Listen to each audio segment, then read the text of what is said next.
Très serein. Je reviens d'une semaine de retraite avec le séminaire Saint-Irénée. On était à Vénasque, Notre-Dame-de-Vie dans le sud. Et une semaine de prière, de repos aussi, de balade. Et une semaine aussi pour couper le téléphone portable.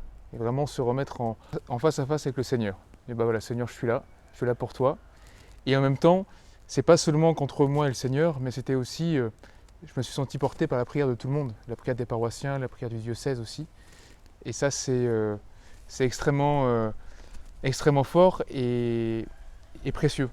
Et donc, du coup, je reviens très paisible en accueillant tout ce qui va se passer d'ici l'ordination, et puis aussi en préparant l'avant et l'après, les premières semaines, les premiers jours de sacerdoce.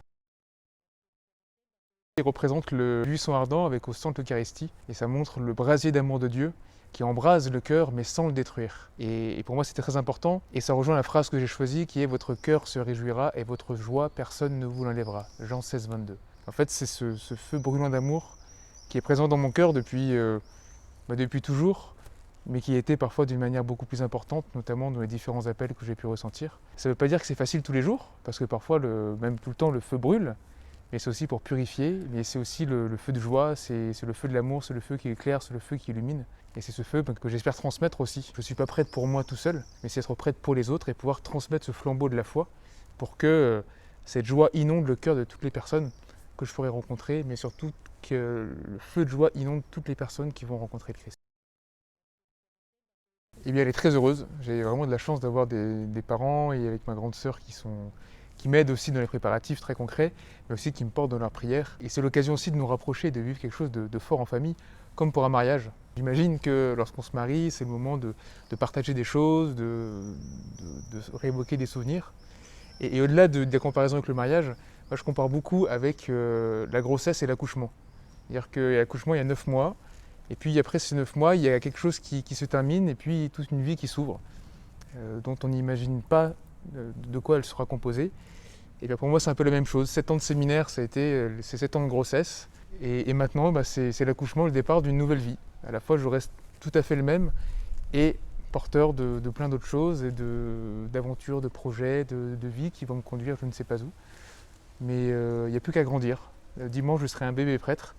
Et après, j'ai à voir à grandir, à croître, à avancer pour que toute ma vie, chaque jour, je puisse annoncer le Christ. La question de la vocation, j'aime bien la comparer à celle d'un moustique qui bourdonne dans l'oreille. Ça nous embête, ça nous agace, mais c'est le bon Dieu qui nous appelle.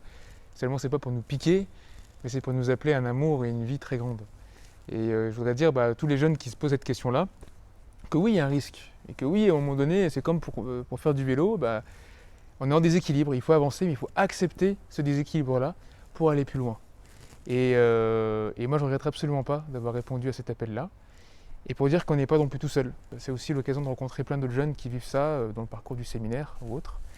Et ma grande joie aussi, c'est, alors certes, le 29 juin, je serai ordonné tout seul à la cathédrale Saint-Étienne, mais au même moment, j'ai 3 autres frères diacres qui seront ordonnés pour leur diocèse à Saint-Claude, à Lyon et à Viviers. Donc c'est aussi vu cette communion-là. On ne partagera pas physiquement, mais je pense que tous les 4, on pensera les uns pour les autres. Et aussi on pense pour tous nos frères qui continuent leur chemin ou qui avancent. Et quoi qu'il arrive, si on se met à la suite du Christ, c'est pas la garantie que la vie sera toute rose, toujours facile, mais qu'elle sera belle, qu'elle sera grande et qu'elle sera là où on doit être. Et que nous serons conduits là où nous pourrons porter du fruit pour les autres. Et bah oui, le temps du séminaire, on me donne partie. Et puis le 22 septembre dernier, nous avons été ordonnés diacres, tous les 3 ensemble. Et là, il y aura un petit décalage. Mais ce sera une joie en tout cas pour moi de participer aussi à leur ordination au Vietnam le 20 août, où j'y serai. Et de vivre aussi cette communion-là. Alors c'est sûr qu'ils sont de passage pour quelques années ici. Et malgré tout, il y a tout ce qu'on a vécu ensemble, c'est très très fort. Et c'est une joie aussi d'arriver dans le ministère en n'étant pas tout seul. Mais de savoir que j'ai aussi d'autres frères qui débutent également. C'est un point qui est fort de pouvoir partager ce qu'on vit. Et puis aussi là je serai un tout petit grand frère pour eux, être présent avec quelques semaines d'avance. Et c'est une vraie joie aussi de pouvoir partager ça.